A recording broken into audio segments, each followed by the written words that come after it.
A contingent of Vermonters went out to Colorado to do a visit study of the legalization of marijuana.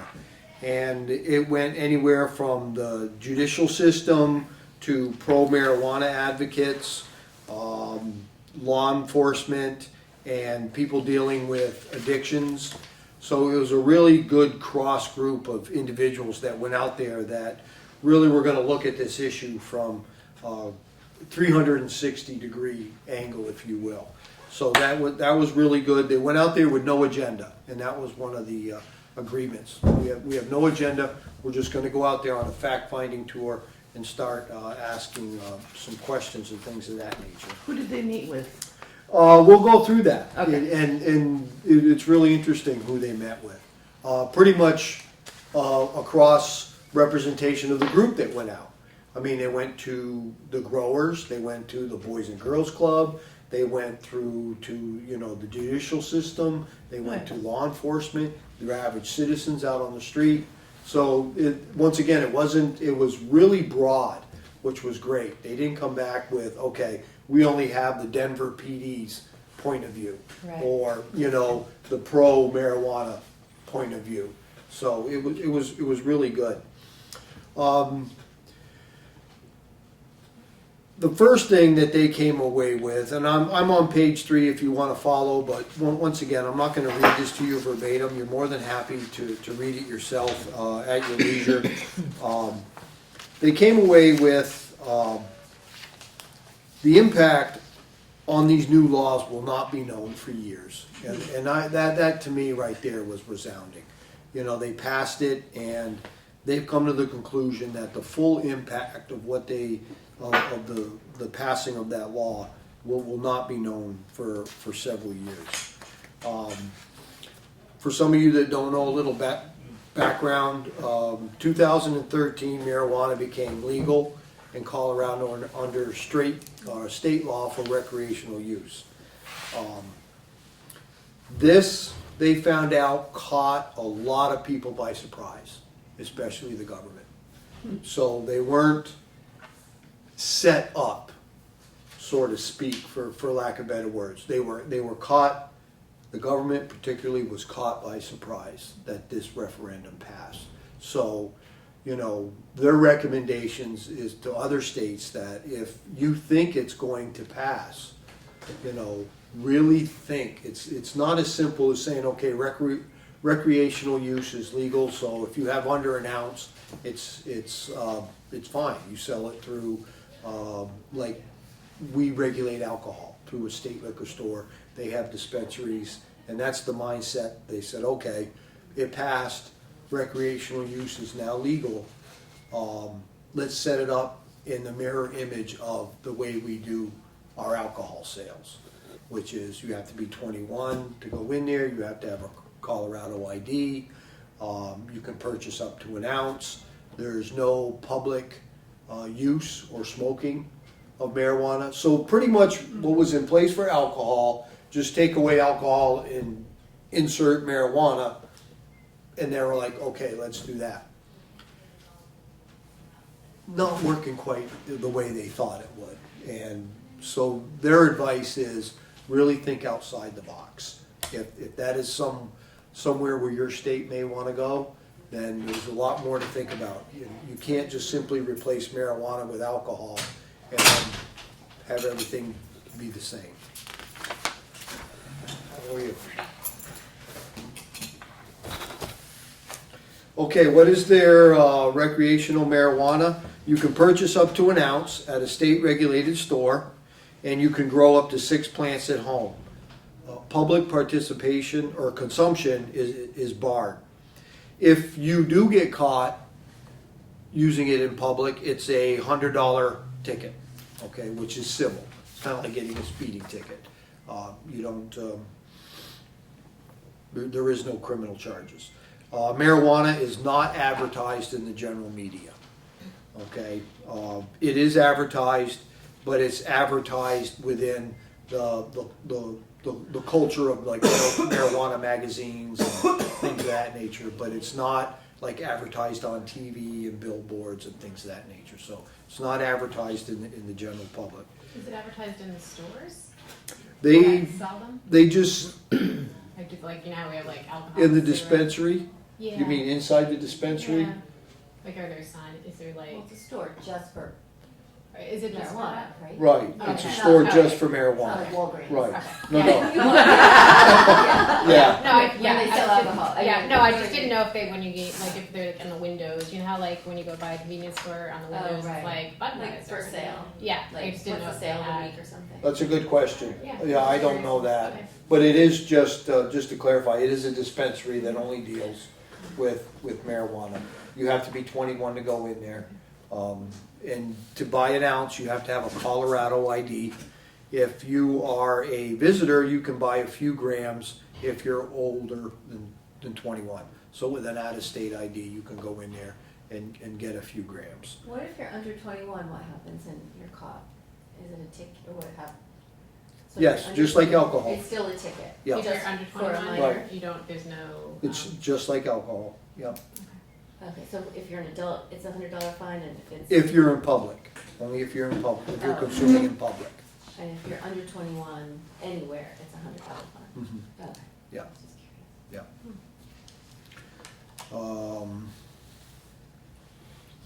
Sorry.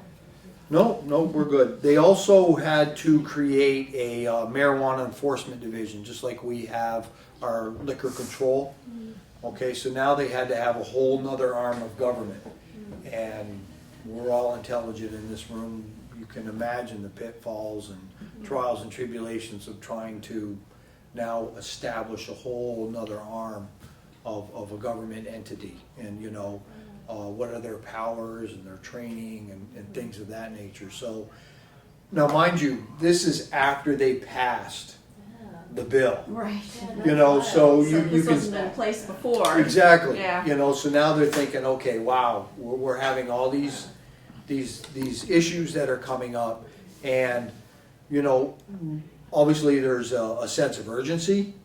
So what happens when there's a sense of urgency? Maybe some critical factors do not get the attention that they should or may deserve, and some minor things may get overlooked that will come back in the future to look at you. So that's another thing that they stress, that before it does pass, you know, at least in theory, sit down, get the stakeholders together at the table and say, okay, we're going to have to set up this marijuana enforcement division. You know, who's going to head it? What's the prerequisites for, you know, the appointment, and what are their powers going to be, and things of that nature. You really got to think broad down the line. Is this because the bill was presented by, it wasn't presented from like their government? The government didn't present. It was put to the people and they voted and it passed, and it really took the government by surprise. I had a question about the like edibles, you know, the Mhm. cookies, the brownies. So how is that regulated? Like, can kids go in there and buy? No, Okay. no. So what, you said if you're out in public, right? So if you're smoking, that's a fine, but what if you just went to the little store and bought a bunch of brownies and you're eating it? Really, really good point. Yeah. Good question, once again. How do you tell And from a there's a regular whole section brownie? in here on edibles. So now do I come up to you and say, let me test that brownie Yeah. as a police officer? Yeah. Yeah, edibles make me really nervous. I was in Amsterdam last summer, and I was surprised. I mean, they were selling edibles like at street fairs, Mhm. Yeah. and it, like just having small children. I'm like, Well, that's that that's is- the problem with the Yeah. kids consuming yeah.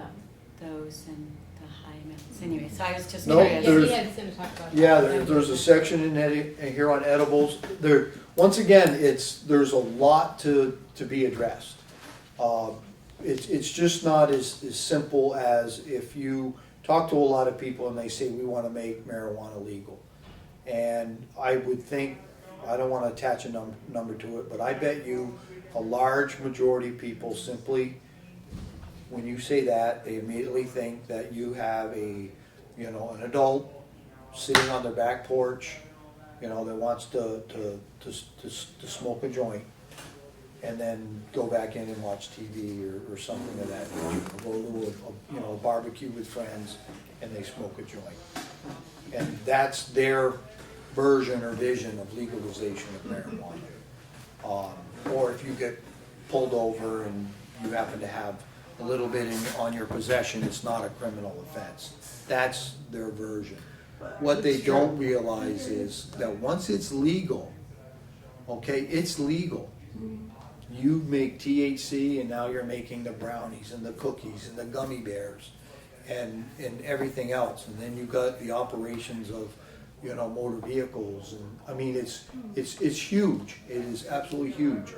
And there's no doubt in my mind, if alcohol was just invented today, that would be so illegal, it wouldn't even be funny. I mean, think about it. I mean, it has been. Right, in the past. but think about it. I mean, it alters your state. It's addictive. If alcohol was invented today, Huge problems, yeah. Yeah. you wouldn't be able to go to Price Chopper and buy it. It would be, if it was legal, it'd be very regulated. But alcohol has been accepted since the cavemen stomped on grapes. And okay. So, but anyway, I'm getting way off track here. Did you have something you wanted to ask? Yes. Oh, I think he may address it later, but I'm just wondering how are they working on establishing, say, driving under the influence? Mhm. And how to test for that? Mhm. And also, I was thinking about more people testing in the workplace. And still, it's going to be a workman's comp issue. It's going to be, employers aren't gonna want people under the influence, and marijuana stays in your body. For It's system so approximately much longer. 30 days. I wonder if they took a look at the economics of people trying to hold a job, and that it's maybe more freeing, that it's legal for them to smoke some pot the night before. What's that gonna do if they have like a CDL drug testing the next day? Mhm. Alcohol, Heart surgeon. maybe, yeah, heart surgeon, yeah, I wouldn't want my surgeon the night before. So I wondered if They that's obviously, in the they study. didn't address that. Yeah. They addressed the driving under the influence, which presents its own unique problems because exactly that. You can test positive for THC up to 28, 30 days later. Yeah, So, what's the threshold? what's the same? What's the threshold? That's what you've got to look at. Even though you test positive for THC, I mean, you're not under the influence 3 weeks later, Yeah. but yet you're still testing positive for it. So what is the magic number? I'm not a chemist, I'm not a biologist, I don't know. Yeah. But They must it's have, unique, they're like, a presenting. walk test or something. I mean, Well, that's we the do thing. that here in Vermont, your drug recognition experts. All we have to prove is that you were impaired when you drove, okay? Theoretically, you could slam NyQuil Well, yeah. I was and gonna be say hormones impaired. both can I impair. just, you could take Much more. prescription drugs. Yeah, and pharmaceuticals. Something, exactly, totally legal, totally great. We just, if you're impaired. So, once again, those are some unique challenges that we have to address. We wouldn't go into court and say this person smoked 3 joints, so that's what they were arrested for. We would say they were impaired, and through this various sequence of tests, we showed that they were impaired. Makes sense, anyway. Right, I and mean, things get impaired. mhm. Oh, and believe me, you can get arrested and convicted under an 08. What's it only? Oh, if you're driving, a lot of people think if you're under 08, you're safe. Oh, okay. Yeah. You know what I mean? Yeah. If you're a good heavy drinker, you can function fine Oh. at higher numbers. But if you get, say, like a 21-year-old that it weighs 100 pounds that's never drank in their life before, and you give them 2 glasses of wine, they're probably going to get arrested if they got behind the wheel 15, 20 minutes after drinking that wine. I feel it after 2 sips, so. So I know Linda has to leave in about 5 minutes. So Okay. I just want to give you some. I just wanted to be let Mike kind of go through this. Yep, and I'll- then I'll we'll do some this real- Q&A after. Once again, you have these, so I don't wanna bog it down.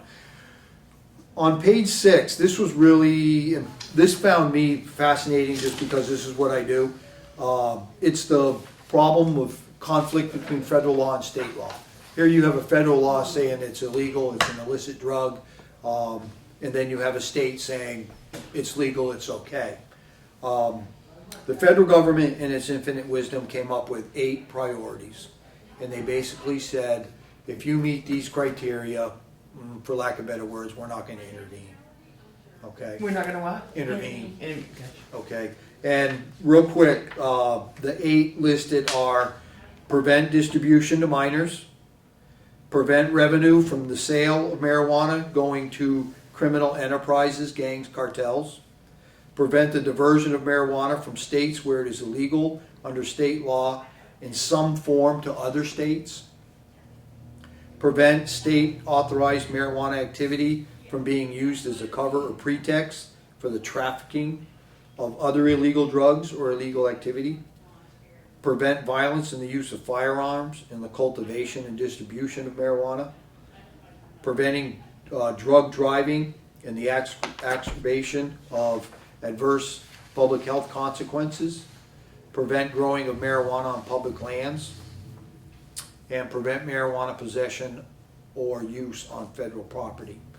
So if you meet those 8, or if you enact laws that address those 8 issues, they pretty much say, okay, all our concerns are addressed. So if you work under those, it's called the Cole Memorandum. So if you ever want to look those up, the Cole Memorandums, and they do that. COLE. Yes.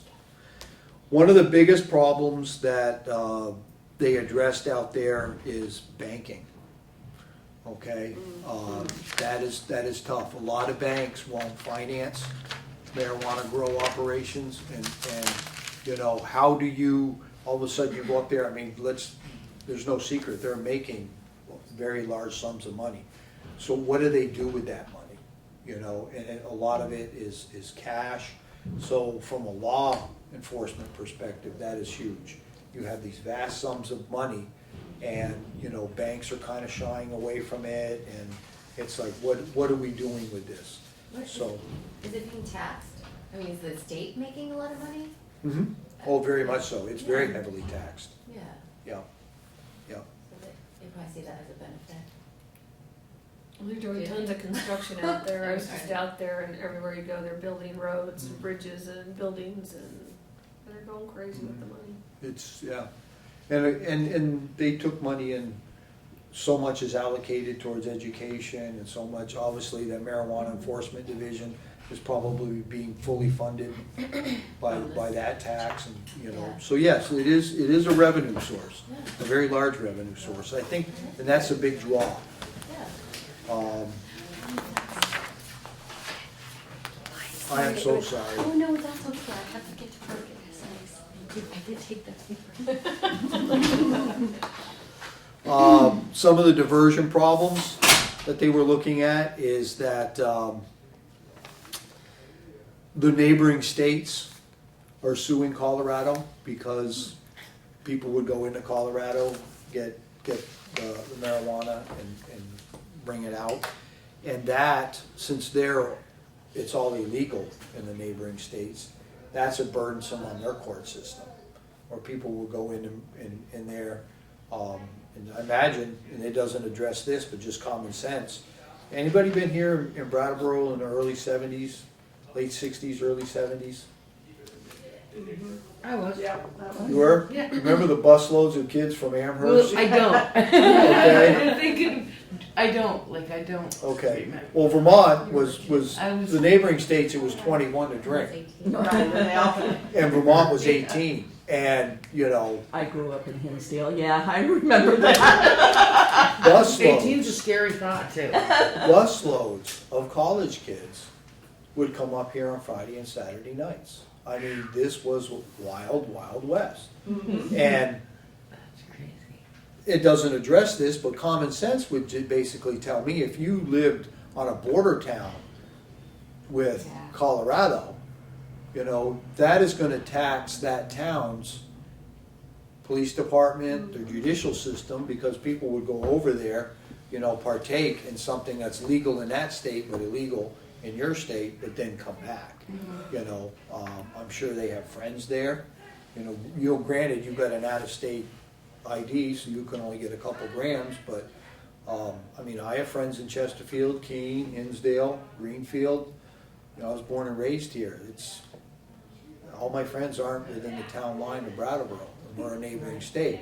I don't expect it would be any different out there. Right. You know, so a lot of these neighboring states are in the process of filing lawsuits against Colorado because it's taxing their system, which in turn their citizens have to pay for. You know, so once again, nothing has come of it yet, but they're in the process of filing that.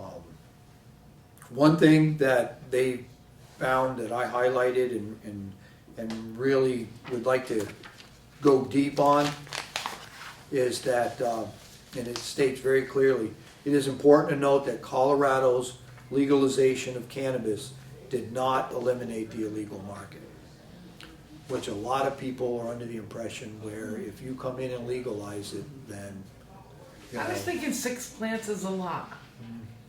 You know, for them to legalize 6 plants, you can grow 6 plants. You can grow 6 plants They say a pound of pop and per an plant. ounce. That's quite a bit You know, for single use. So is there any You know? repercussions for like illegal distribution or? Has that changed, or is it the same as it was, you think? what the problem is it's kind of like, the impression I got from reading this is, you know, like when you go into a liquor store or a bar, you have to have that state tax sticker on the bottle. I mean, that's how Department of Liquor Control will go in there.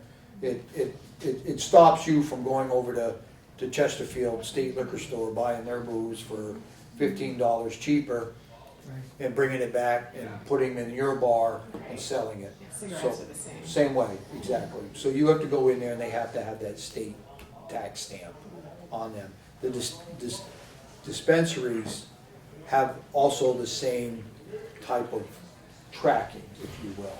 You know, from the time it is grown in this grow and sold to the dispensary and then sold to an individual, it's all tracked. Once again, it did not stop the illegal market out there. You know, Because so it's cheaper to buy illegally probably than Sure. pay for Mhm. tax rate. Yeah. It's tax free. And because the illegal system has been up and running for a long time, Yeah. there's probably still a lot of access. But a lot of people think that, even just from my conversations or hearing arguments, that are pro-legalization is that it would stop all illegal activity. And they're finding that is not the case. No, and I've been reading like some of the dispensaries now are getting shut down because they are putting other drugs through there. It's human nature. Yeah. I mean, and now you're talking, you know, vast sums of money and profit, and you're gonna get people that make wrong decisions, you know? I mean, it warps your mind. It truly does. You see all this money coming in, and it's very tempting. And some people are gonna make the wrong decision. And you still have that, like, young age to 20, you know, that still can't purchase it legally, so they're gonna probably still be a market for the dealers and stuff like that. So Absolutely. they're gonna go away. Yep. Page 10, it was mentioned earlier about the edibles issue. They go into quite detail on that. The biggest thing I took away from that is there was different doses or level of THC in certain edibles. You know, some of them would have 10 grams, some of them would have 50, some of them would have 100. And if you weren't familiar with the level of THC and things of that nature, you could run into some serious problems where a brownie, or let's just say an edible, had large amounts of THC in there, but that was like a quarter of it was a single serving. And you bought it and consumed the whole thing. So, you know, you ate 4 times of what you were expected under the THC. Another thing about edibles is I mean, not like a Cheech and Chong movie where you eat a brownie and all of a sudden, like that, you know, you're under the influence of the THC. It takes time. And what they found out is people would eat an edible, 15 minutes later go by saying, nothing, Right, let me eat another one. You know, start feeling, well, okay, eat another one, all of a sudden you just have now, you got, and I'm just throwing numbers out, you know, 150 grams or milligrams of THC Or more, or more, yeah. you know, so they found out that was a problem. What they did on that is now everything sold as an edible is sold in a single serving. Okay, so there's no more like big huge cookie or brownie or whatever that is multiple servings. It's sold and packaged as a single serving, with warnings on them stating that it takes time, you know, and things of that nature. But who reads the Yeah. back? I mean, how many times you go in there? The Especially instructions us for. Exactly. If it tastes good, you know, like you're probably, if You're you're not gonna snacking read the fine on it, print, You you're know. gonna eat it, I can I mean, it's, imagine. yeah, they have it like in candy bars. I mean, it's just anything. I mean, anything that's edible, you can add it to. So A liquid form, you can sort of pour in your, absolutely, you yeah. could. Yeah. Oh, butter, I know people make butter. Cannabis butter a lot. Okay. Right. Yeah, Some of our concerns were obviously the large sums of cash that are out there. That, you know, they're not going and making regular bank deposits and things of that nature. Some of the other concerns we obviously have is intoxicated drivers that are driving under the influence. It's pretty much everything that we have thought about, you know, they're experiencing, except I think the biggest setback for them is it passed and then they had to deal with it. So they were constantly playing catch up. and also just kind of like throwing Band-Aids on things as they came up, right? I mean, because they didn't have things in place, and. And because they didn't know. I Right, mean, yeah. I don't think it was out of negligence, and I would Right.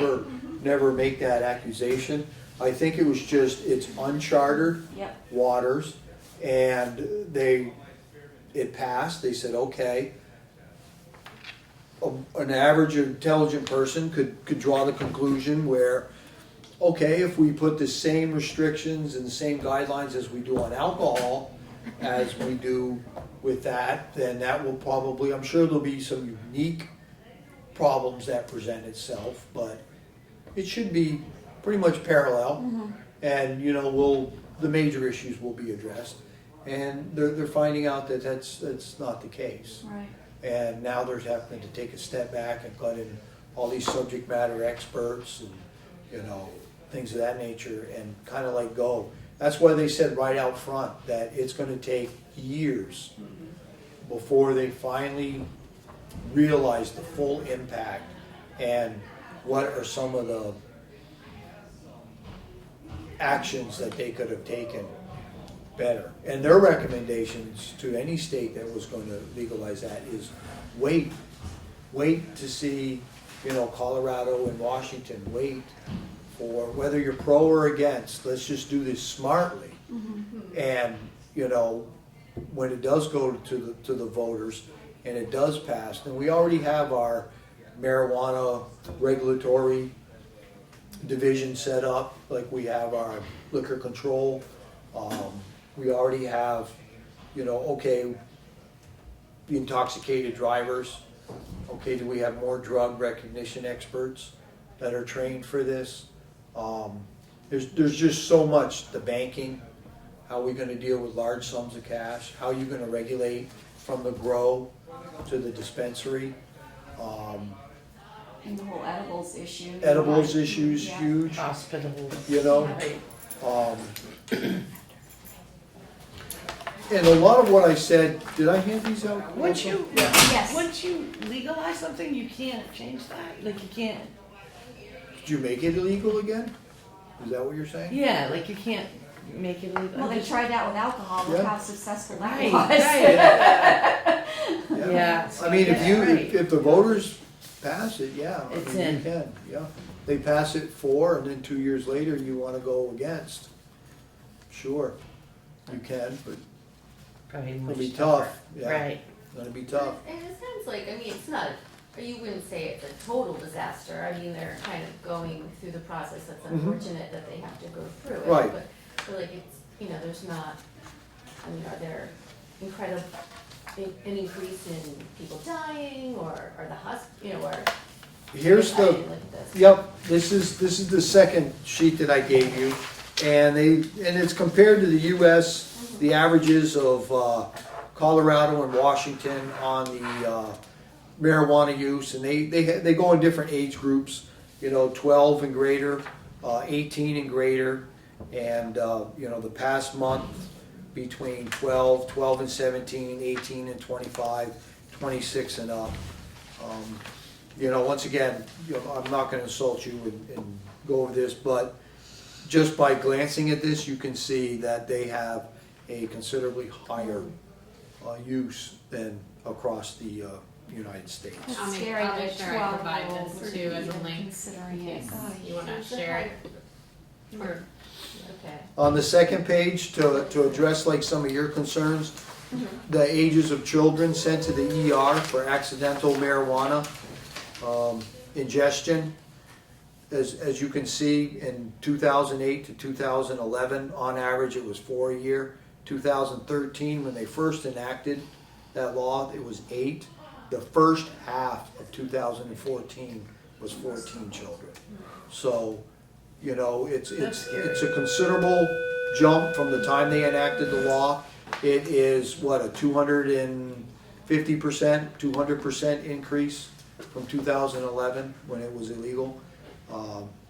It'd be interesting to see the rates of accidental uses of prescription drugs compared to that though. I mean, it was just 14 years. Of little kids misusing, like young children taking, Findings. I agree. Ingesting. Yeah, I mean, that's I true, mean, they just should to compare Yeah. accidental poisoning period kind of thing. Yeah, Yeah. I mean, that 14. well, prescription 14? drugs is In the first half. is high in children. Oh, no, what, 14 in True. the whole state? One of Is the top that what you're saying? things. I don't know. This one, that I know that I heard something, I don't know if it's in Colorado or somewhere, but there was like a brownie on some party's lawn or a half-eaten cookie, and like their 3-year-old just started eating it because it was Right, a cookie it on was the a ground, cookie. and they ended up ODing, like the kid just started like stumbling, and so the poor parent didn't even know what had happened. Right. So, and I can see, people just drop beer. It's like if you had like a half-eaten cookie and Yeah. you just, didn't like the taste of it or whatever, and you just tossed it. It's kind of scary. It's very scary. Yeah. Teen arrests have increased 6% since they enacted that, 2013 to 2014. Admissions to treatment for teens have increased over a 3-year period by 66%. That's a big one. Some law enforcement issues, interdictions. There were 288 interdictions resulting in seizure. What's of an color. Like when we do stop and look for drugs on highways and things of that nature, like trafficking. Okay. And there was an increase of 397% from 2008. So they had 288 interdiction resulting in seizures from Colorado marijuana going out to other states. The mail interceptions containing marijuana through the mail system, as you can see, in 2010 there was 15. In 2013 there was 107. Crime normally, and I want to put out a disclaimer on that. By looking at this, you're going to be like, oh wow, ooh. Crime goes in ebbs and tides. We can pull back stats for 5 years in Brattleboro, and you can say, okay, this year was an increase of this, but a decrease in that, and next year it would be the same, and it levels out. So, you're not going to get a static line on crime. But I would like to see the numbers more than the percentages, simply because like in Brattleboro, we can say, you know, last year we had 1 aggravated sexual assault, this year we had 2. So, Yeah. yes, Yeah. you know, do we have an epidemic? Right. You know what I mean? So looking at these numbers, it will take your breath away. But once again, I would like to look at the raw data to see really. I mean, did they go from 2 to 4, or did they go from 2,500 to 5,000? You know, to me, that's a lot where the truth is told. But for sake of full disclosure, disorderly conducts are up 51%, drug violations are up 12%, and public drunkenness is up 53%. And there is a disclaimer right there. It says, you know, it's possible that crime stats have little to do with marijuana law changes, which is very true, because once again, crime goes up and down. I would say the economy probably has more impact Right. on crime than any other major factor, simply because people are out of work, you know, things of that nature. Do you think some of this went up too because they have now like a marijuana task force that's actually like going at like targeting marijuana crimes? I honestly don't think the task force is used in that way. I mean, I could be wrong, because our liquor control, our Department of Liquor Control is not used like in that way. They do enforcements for the liquor stores, the bars, the restaurants, the stores. So I would say this marijuana enforcement division probably goes to the grows, where they grow it, the greenhouses, to the dispensaries, and making sure that that line is all within the regularization, yeah. Now, were they allowed medical marijuana before this? Yes, They were. and one of the biggest things they say that it was very loose. They said it was very loose, that you pretty much could go to certain physicians and pretty much get a medicinal marijuana card for, you know, I'm having trouble sleeping at night. Okay, there you go. Yeah, it was very, very loose, and that was, they said that they needed to tighten that up, and it's still loose. It's still loose. So, I want to get back to your question, because I don't want you to go away. I believe that that's the marijuana enforcement division. I think the regulatory, they would do that. I would be highly surprised if they didn't set up through these funds, these taxes, in interdiction teams for highways and things of that nature. That would just basically fall under like Vermont has drug task force. So we already have that in place. I'm sure Colorado has drug task force, simply because there's a lot more drugs out there than marijuana. And, you know, a lot of crimes are being committed that are associated with drugs. So they already have their task force in place. With the legalization, I'd be very surprised if they weren't allocated a higher manpower with, you know, more equipment and more money to work the roads and the towns and things of that nature. I don't think the regulatory would work the towns. They would leave that up to the state police, the local municipalities, the sheriff's departments, to do the interdiction work. You know, of the marijuana leaving and the associated crimes that go Like with public consumption drugs. and stuff like that. Exactly. Yeah, Okay. that would be at the municipal level, sheriff's level, things of that nature. And they wouldn't have increased their forces, you think? I do. Oh, that you do? Yeah, Okay. I do. I think they would increase the manpower and their equipment and the budget and things of that nature. Yeah, I mean, I was just wondering if that had played a role, since if they have more Right, people on it, exactly. that would allow them to, you know, maybe catch more people. Exactly. I mean, no, you're right. You're spot on. I mean, if you gave me 10 more officers, our stats from 2015 to 2016 would be like, oh my God, there's a crime wave in Brattleboro.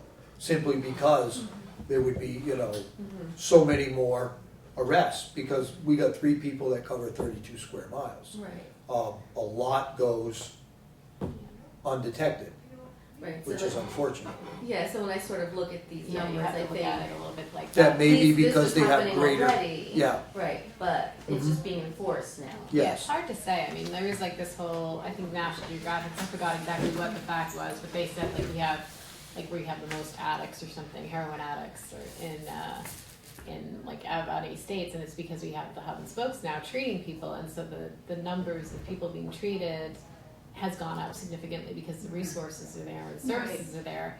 So you really do have to be careful about, is there more addicts, or is it just now they're getting help and now they're being counted? Mhm. And I think that's, you gotta be careful You when do. it comes to statistics and data. Numbers are funny. You get someone who's very talented with numbers and they can make a pro and con Anything. argument in the Yeah. same conversation. Right. You We have know. about 5 Yeah, minutes. 'cause I just Okay. wanna make So sure. I'll just- 5 minutes?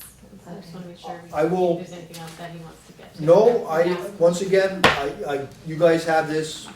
I don't wanna sit here and regurgitate everything that's in there.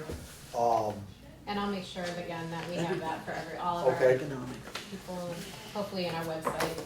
So what I would like to do now is just basically open it up for questions, the last remaining few minutes, if you have any.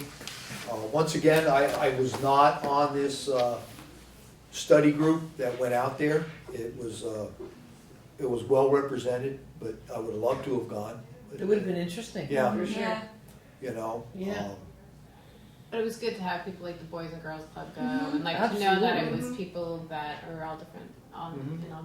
And I just want to say real quick that when we went to a CADCA training, which is a coalition for anti, I don't even know, it's the longest acronym. It's like an anti-drug or a coalition gathering that's a national gathering, actually international. And of course, people in Colorado, everybody's asking what's going on, and he just said suspensions, school suspensions. That's all you need to look at as far as how, that's a perfect data thing to look at as far as what's happening in our schools. There's just kids getting suspended left and right for bringing pot into schools or coming into school high. And, so I just thought that was interesting because that was the one thing he said when I asked. He didn't That's say right he from didn't say anything else. Colorado. That was the Colorado Coalition, yeah. He was just like, so we were asking them, like, what's going on? And he said, school suspensions.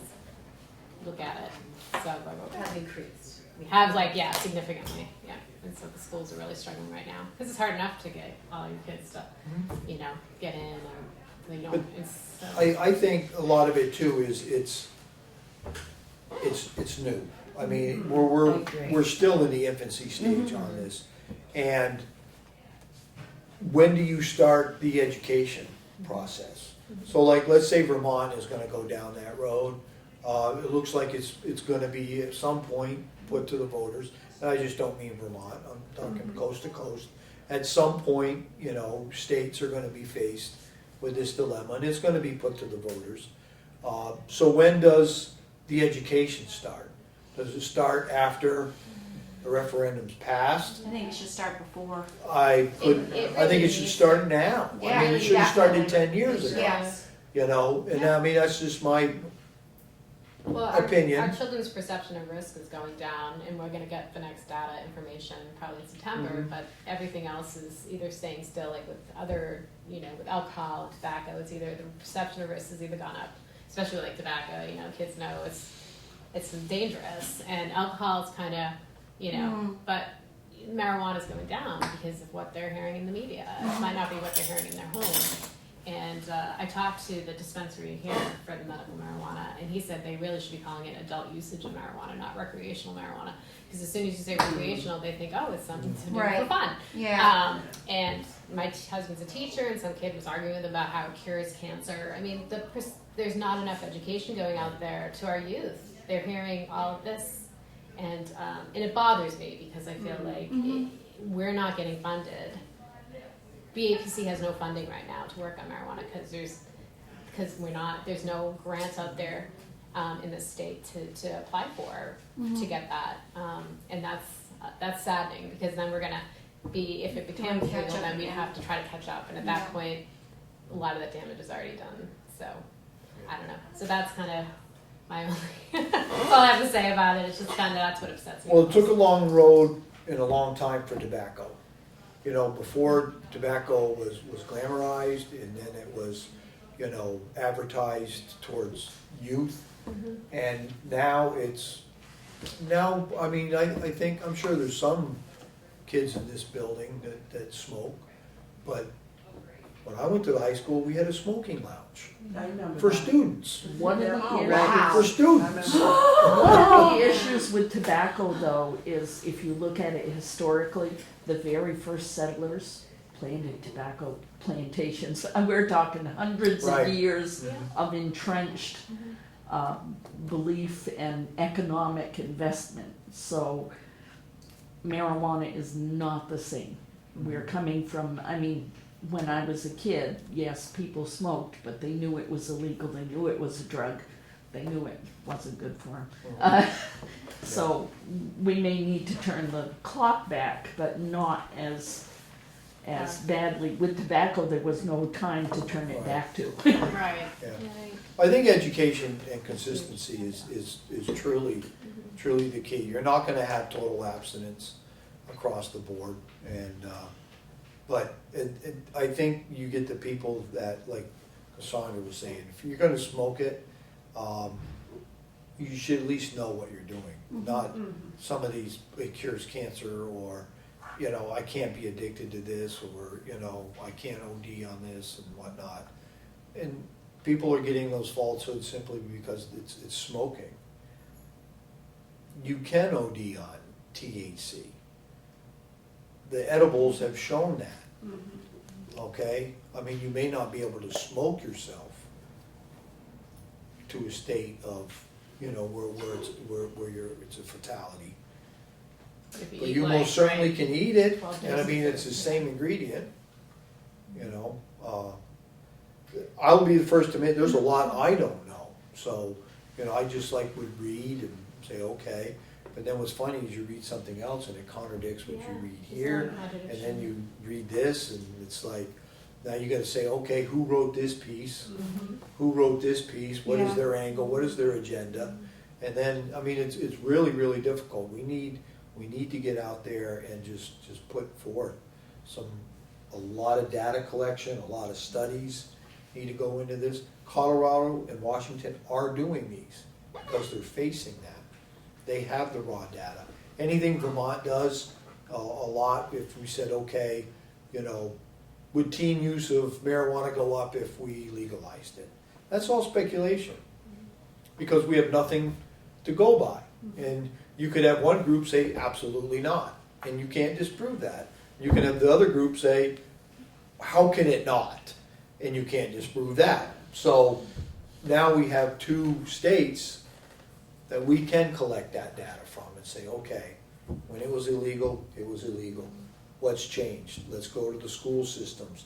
Let's go to like these, you know, places where, like the Phoenix House and things of that nature. Was your increase there? Increase of accidents, deaths, you know, what do we have here? What can we attribute it to? So. It's so important too to go, like, to gear towards the youth, because it's different. You know, a Yeah, that's 50-year-old where it guy needs that's to be been smoking focused. pot on and Yeah. off his whole life than, you know, a 12 and 13, 14, 15-year-old smoking Right. every day because they're now on a health kick and they don't drink anymore. You know, like, I've heard that in my office. Like, say, well, we don't drink, you know, I'm more Yeah. healthy than that now. Well, doesn't mean I want you to smoke pot, you know, like, That's truly, You know, I think, what there's- most people's concern, truly. I truly believe that, you know. They're not concerned about the person who's gonna smoke a joint on their back deck that's right, 25 you or go in 30 and watch years the old. football game. Yeah, I don't think that is, oh my God. But when you start talking about 12, 13, 15-year-old Yeah, that's where it's kids scary. that think It is it's scary. certainly okay, their bodies are growing, their brains are forming, and you're introducing a foreign substance. I don't care what it is. Right. You're introducing a foreign substance into a growing, evolving human being. It's gonna have an impact. Well, Tobacco, alcohol. Yeah, I mean, those are the same concerns that we have now. I mean, there's not any different concern. I'm wondering if It's Colorado and those vamp that up though, like to the youth. Do they put a lot of money into now that they have all this excess? Do Yes. they put the money into the To youth, the education youth, yes, yes. A lot of money. You know, you don't want a state of a bunch of 15-year-olds Right. all And, getting high. and they can't get them from the dispensary, so what you're saying is they're getting it in the same way they always Always got have. it. So it's Yeah. not, so nothing has really changed. Right. So it's Mhm. not that the legalization allowed them to get their, they're getting more, it's just they're getting the same that they. Well, Right, our kids are still getting it. Actually, Yeah, it would right. be. Because they have access to it now. I don't know though, because It it would might be more accessible now The because it's same issue as with prescription drugs. Or for that matter, with They're more alcohol. I had a accessible babysitter because they're in their houses yeah. and doctors get give it to into them. our Well, marijuana our could very be limited marijuana alcohol could be too. supply when I was in Yeah. childbirth classes for my second child and came home and we couldn't rouse the babysitter. Do people who are going to do this understand that they need to put this stuff under lock and key so that Yeah, that's what, yeah. their kid's friend can't come in Right. and, because kids will do that. Kids will say, hey, you know what my mom has? Let me show you. Kid grabs it, they have a little Yeah. fight. And it, The child in the house doesn't dare tell their mother. Sure. Yeah. And that's no different. I think it's that's the same thing that happens now, just like prohibition, like there was lots of people drinking even though it was illegal, so. Lots of people dying because the government was putting poison in the alcohol. Yes. yeah. Wow. Yeah, you Yeah, they don't did know. do that. Oh, yeah. They They were- did Oh, do yeah. that. Denatured Yeah, alcohol. and really, I think with That's a problem with the government. Yeah. They should be, All right, why don't I'm they sorry, get, what I'm are the sorry, I just consequences? wanna hear. I'm with sorry. legalizing something, that yes, there's kids getting in trouble with pot now. With legalizing something and the messages that are out there and the kids' perception of the risk going down, there's more kids that are gonna try it that maybe would have not done that before Right. because they chose not to do something that was illegal. So I think that needs to be looked at. Yeah, I mean, that's been pretty much proven again and again, that it's perception of harm and Yeah. goes down, and perception of community acceptance if something goes up, then kids feel like it just kind of normalizes the drug. And I think that is something that we have to be aware of. And again, it's just unfortunate that there's not funding right now And to be addressing it. That it's going to be this kind of after it becomes legal, that we have to then try to make up for that time. And it's just that how many children then start using between those, now and then. So that's kind of, Stigma sometimes is a good thing. yeah. If you were, like right now, if you smoke, there's certain groups that will be like, I'm not hanging out with you because you are, you do this. So you remove that stigma by saying it's legal, it's okay, it's good, it's safe.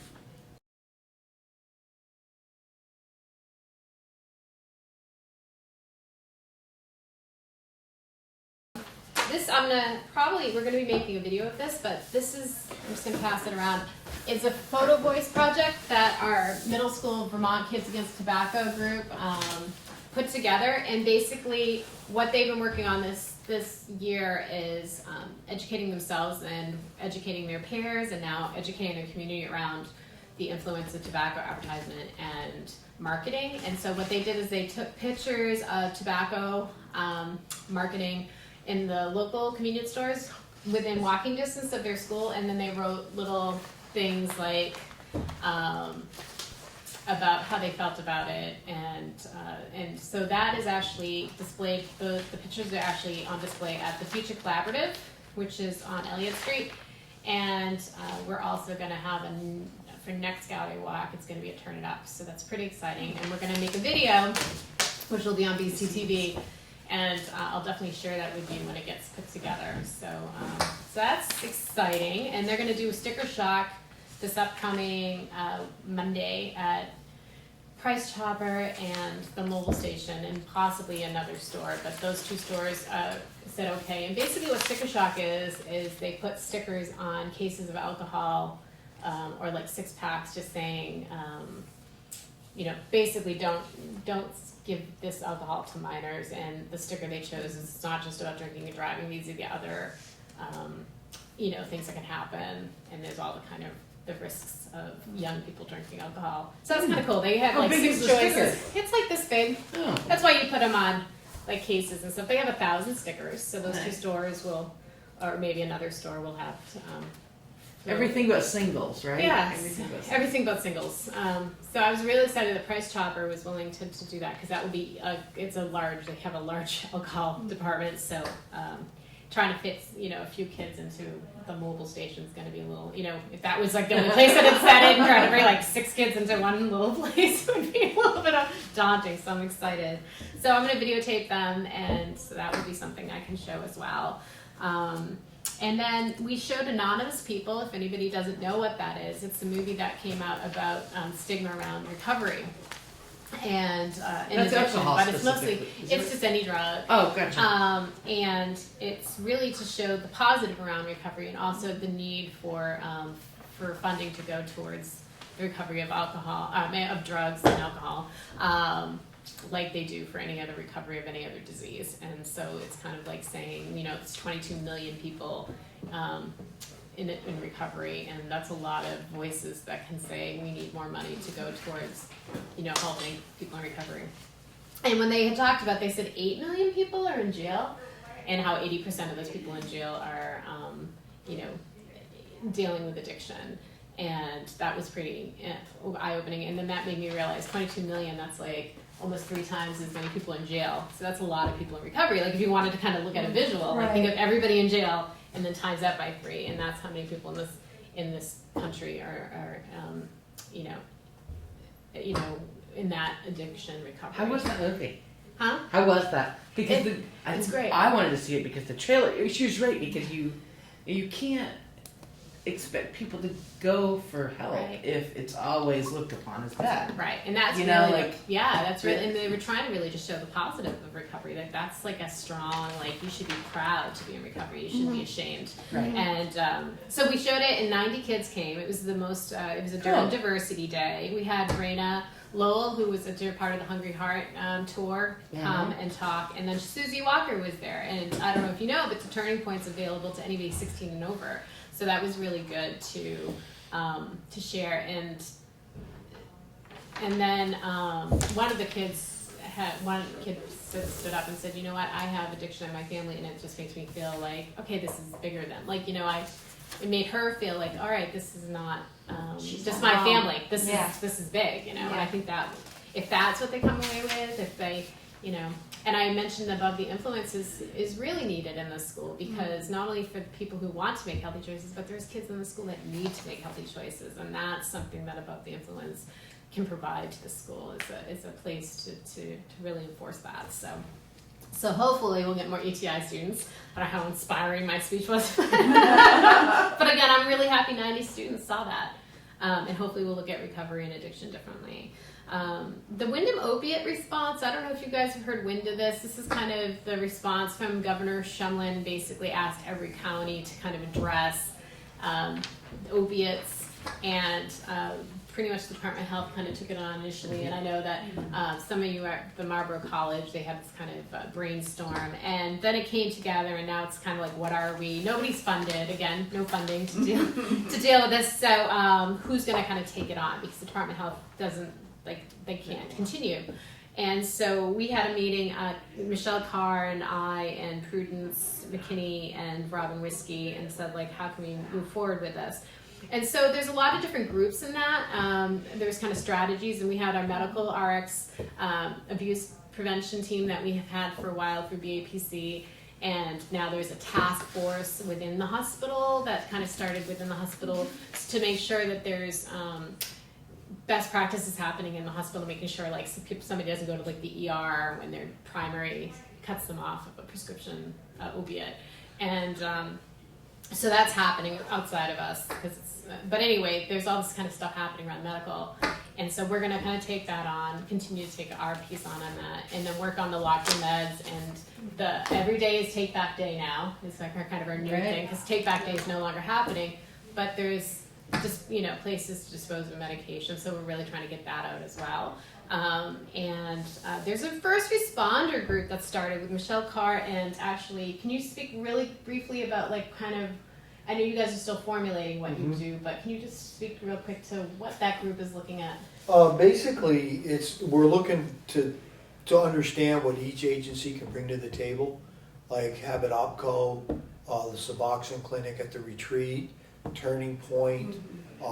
We have representatives from Morningside, the Drop-In Center, so we can get to the root of the problem instead of just duplicating efforts and spinning our wheels. So when a police officer, like from our perspective, when we encounter a homeless person who obviously is in need of certain services, we know what entity offers what services to best get them into some type of streamline where they can get the help they need. So it's So very You might wanna- educational. You might wanna just think about including the community health team right away.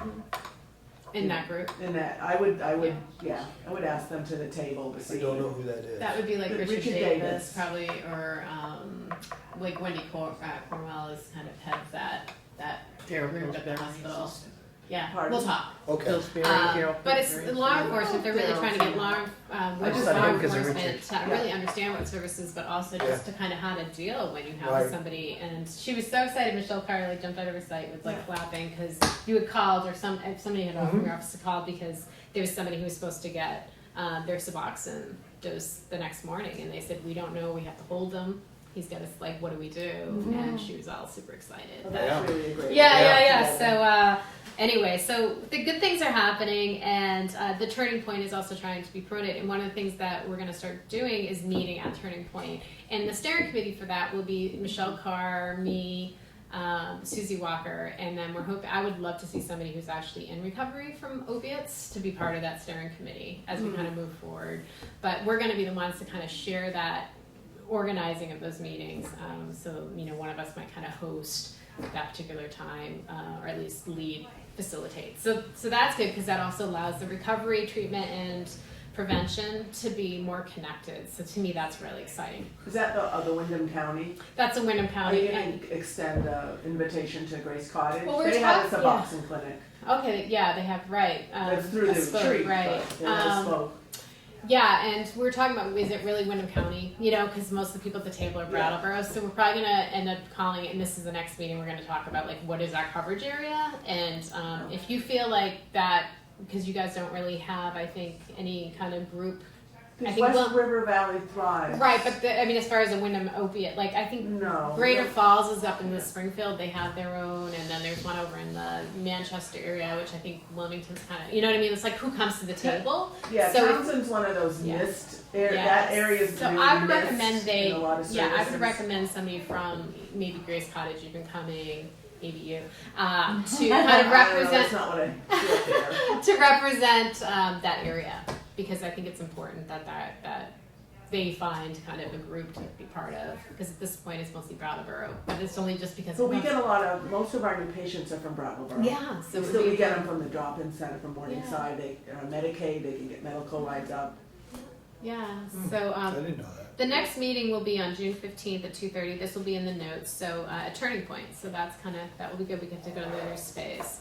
Smoke-free places and spaces. If anybody has gone to Price Chopper, please look bench between Price Chopper and Rite Aid. We got a big 6-foot sign on the back of the They can't bench. sit there anymore. Yeah, well, it's doing something. We'll see, right? Yeah. Yeah, right. It's no, I think it has reduced for Has it? sure, Good. but it's hard because it's one step. But I'm excited about it, and I met with the Downtown Alliance twice already to talk about what their interest is around smoking downtown, and we're going to do a survey with the Downtown Alliance, which is great for merchants to kind of see what their concerns are, what their interests are as far as addressing smoking downtown. And the discussion of the parks came up, because there's 3 parks basically downtown, and there's no ordinance for those right now. There was a assumption that there was an ordinance, and it just wasn't really being enforced. But I said there's no other than around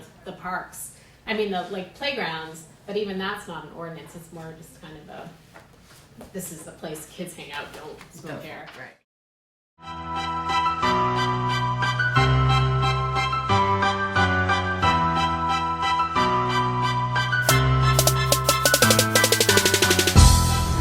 Brattleboro Area Middle School Vermont Kids Against Tobacco, VCAT, focuses on reducing youth smoking rates. One effort to do so is to raise awareness about how tobacco advertisements and marketing influences youth. Youth are 3 times as susceptible as adults to tobacco advertising. Tobacco advertisement and marketing has more influence on teenage smoking behavior than smoking parents or peer pressure. The tobacco industry spends more than $8.5 billion each year marketing its products in the U.S. alone.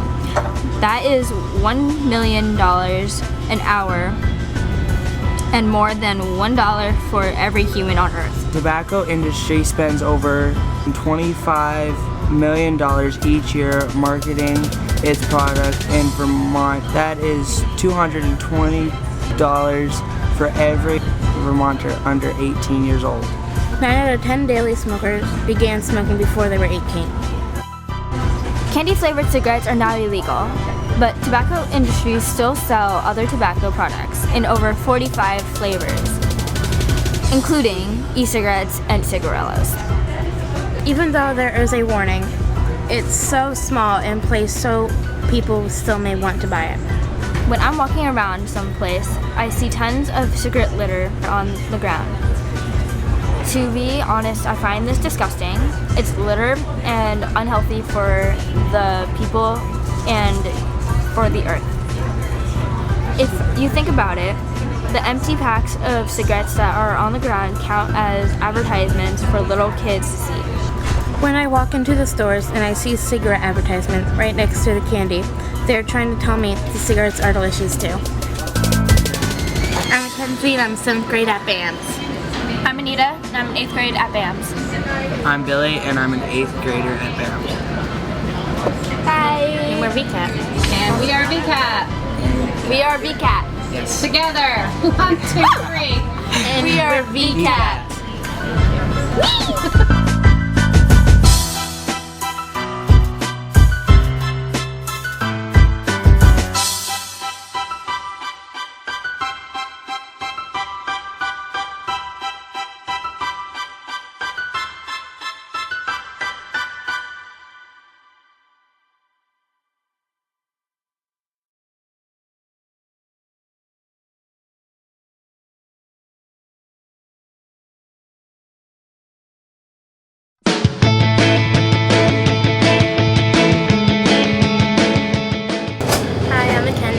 And I'm Nita, and we are a part of Above the Influence, ATI, and today we are doing a sticker shock.